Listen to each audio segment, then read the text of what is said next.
আমরা যদি next year দল করি অবশ্যই Tamim will be our captain. Tamim is the best captain till today in Bangladesh. Kyle মায়ার্সকে আমরা দেখছি যে একদম ক্রিস গেইলের সেকেন্ড ভার্সন। ক্রিস গেল তো বল করে নেই, বাট কার্মাস বলেও পুষিয়ে দিচ্ছে। তামিমরে বুঝি, বরিশালরে বুঝি, তামিমই।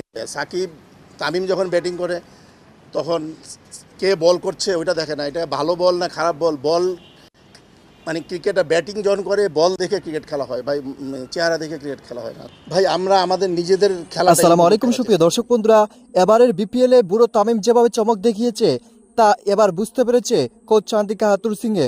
দর্শক বন্ধুরা, বিশ্বকাপের আগ থেকে তামিম ইকবালকে নিয়ে যে সকল বাজে মন্তব্য শুরু হয়েছিল সেই সকল বাজে মন্তব্যের এবার জবাব দিয়েছেন দর্শক বন্ধুরা। এবার শেষ পর্যন্ত বরিশালের মালিকপক্ষ তামিমকে নিয়ে বেশ কিছু গুরুত্বপূর্ণ তথ্য দিয়েছেন এবং সেই সাথে তিনি বলেছেন আগামী বছরের জন্য তামিম ইকবাল তাদের ক্যাপ্টেন হতে চলেছেন।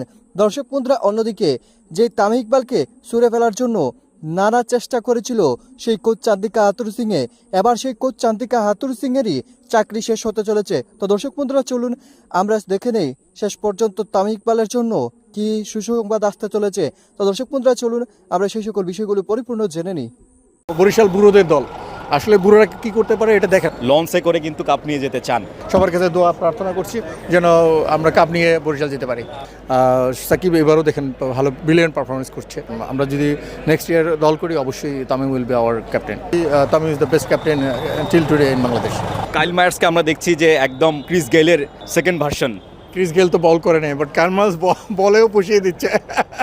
ফরচুন বরিশাল যারা লিগ পর্বের খেলা দেখেছেন, শুরুর দিকের ম্যাচগুলো দেখেছেন, তারা হয়তো প্লে অফে উঠবে ফরচুন বরিশাল, এটা হয়তো কেউ কল্পনাও করেননি, বা ফরচুন বরিশাল ম্যানেজমেন্টকে আসলে আপনারা সমালোচনা করেছিলেন।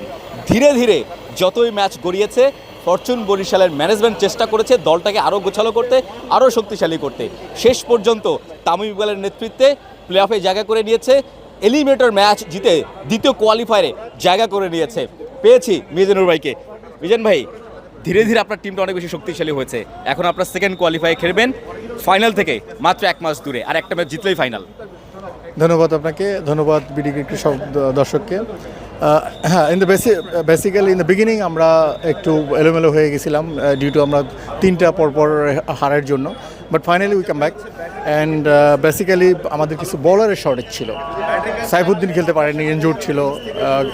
খালেদ খেলেছে একমাত্র বলার, এরপরে আমির আসেনি, সো ফখরুজ্জামান আসেনি। সো আমরা একটু এলোমেলো হয়ে গেছিলাম যেহেতু তারা আসেনি, তারা এনওসি পাচ্ছিল না এবং শ্রীলঙ্কান প্লেয়ার এনওসি পাচ্ছিল না। সো সব মিলে আমরা একটু খারাপ অবস্থায় ছিল। তারপরে আমরা এটাকে আস্তে করে বসে আমরা যে কিভাবে কোন প্লেয়ারকে আনলে কিভাবে হয়, আমরা 4 মাস পরেই কিন্তু আমরা ঘুরে দাঁড়িয়েছি এবং তার রেজাল্ট আপনারা এখন পাচ্ছেন ইনশাআল্লাহ।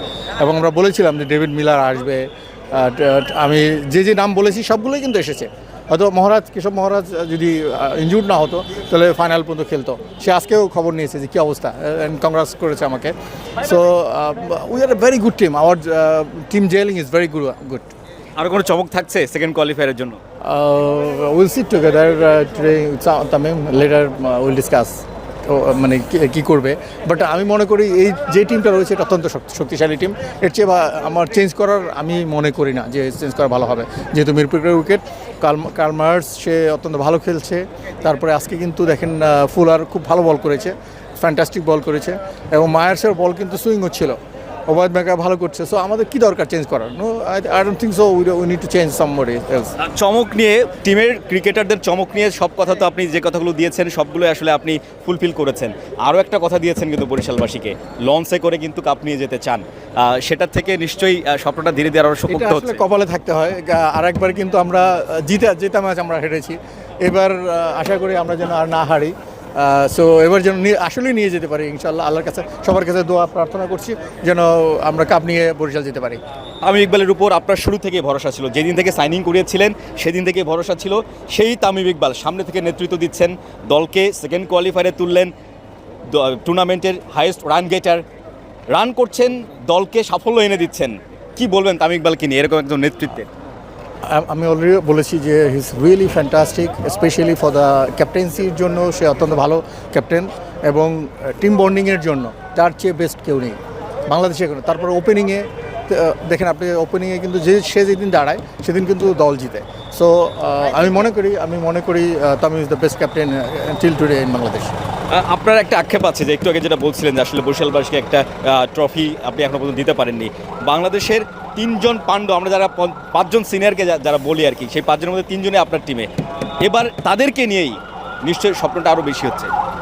অবশ্যই স্বপ্নের বিষয়। আমাকে প্রথমে বিগিনিংয়ে মানুষজন বলেছিল, আপনারাই কোশ্চেন করেছেন যে বরিশাল বুড়োদের দল। আসলে বুড়োরা কী করতে পারে এটা দেখেন। আপনি ইন্ডিয়ার দিকে তাকান, আপনি কতজন পাবেন young cricketer. Most of the cricketer is senior. So you have to think that seniority. David Miller কী বলেছে যে আমরা যত বেশি খেলতেছি অত বেশি শিখতেছি এবং কোন টেকনিকে খেলতে হবে। সে কিন্তু আজকে মেরে খেলে নেই। যদি তার রানের দরকার থাকতো সে কিন্তু ঠিকই মেরে খেলতো। সো আমাদের এখান থেকে শেখা উচিত। কাইল মায়ার্সকে আমরা দেখছি যে একদম ক্রিস গেইলের সেকেন্ড ভার্সন। ক্রিস গেল তো বল করে নেই, বাট কার্মাস বলেও পুষিয়ে দিচ্ছে। So it's not a version, it's very good compare to Chris Gayle. আমি মনে করি আমাদের সাথে ক্রিস গেল খেলেছে, আমি মনে করি সে আরও ভালো খেলছে। আপনি টিমকে সবসময় বলছেন তামিম ইকবাল মোটিভেট করে, নিশ্চয়ই আপনারা টিম ম্যানেজমেন্টের পক্ষ থেকে আপনারাও আসলে দলকে মোটিভেট করার চেষ্টা করেন অলওয়েজ। কিভাবে করেন সেটা এবং কিভাবে এই জার্নিটা হলো? আমরা চেষ্টা করি দলের সাথে থাকার জন্য, তাদেরকে মোটিভেট করার জন্য। আমি ইন্ডিভিজুয়ালি তাদের সাথে গিয়ে মিটিং করি, চেষ্টা করি যে কোন জায়গায় ল্যাকিং আছে, কোনো প্লেয়ার দরকার আছে কিনা। So we do all the homework, and homework করে আমরা স্টার্ট করি। হারি আর জিতি নো প্রবলেম, হোমওয়ার্ক করে স্টার্ট করি। সাকিবের নেতৃত্বে আপনার দল 2টা সিজন খেলেছে, একটাতে ফাইনাল খেলেছে, জিততে পারেননি। তামিম ইকবালকে আপনারা নেক্সট সিজনে কন্টিনিউ করছেন কিনা, এবং তামিম ইকবালের নেতৃত্বে এবং তামিম সাকিব দুইজনকেই আপনি সামলিয়েছেন, কোনজন বেটার? আমি আপনাদেরকে বলেছি যে দুজনই হচ্ছেন ভালো প্লেয়ার, অত্যন্ত ভালো। ভাই আমি তামিমরে বুঝি, বরিশালরে বুঝি, তামিমই। তামিম যখন ব্যাটিং করে তখন কে বল করছে ওইটা দেখে না, এটা ভালো বল না খারাপ বল মানে ক্রিকেটটা ব্যাটিং যখন করে বল দেখে ক্রিকেট খেলা হয় ভাই, চেহারা দেখে ক্রিকেট খেলা হয় না ভাই। আমরা আমাদের নিজেদের খেলাটাই উপভোগ করার চেষ্টা করি, তখন আমরা সাকিব বা তামিমের জিনিসটা আমাদের মাথায় আসে না। আমরা যেই টিমে কাজ করি, হ্যাঁ, আমি চাই তামিম বেস্ট ক্রিকেট খেলুক, আমার টিম জিতুক, আমি তখন ওইটাই উপভোগ করি। অবশ্যই বাংলাদেশের 2 সেরা প্লেয়ার, 2জন 2 টিমে খেলে, দুইজনই চাবে দুইজন টিমকে জিতাতে।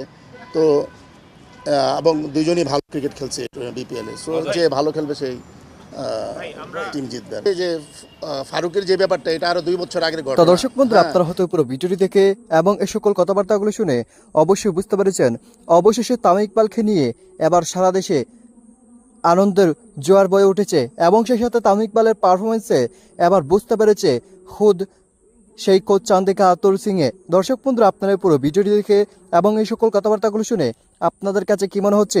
তবে কি শেষ পর্যন্ত এই বুড়ো তামিমই আবার জাতীয় দলে ফিরতে যাচ্ছেন এবং সেই সাথে বরিশালের ক্যাপ্টেন, পরবর্তী ক্যাপ্টেন হতে চলেছেন? তো দর্শক বন্ধুরা, এ বিষয়ে আপনাদেরকে মতামত অবশ্যই কমেন্ট করে জানিয়ে দেবেন। তো দর্শক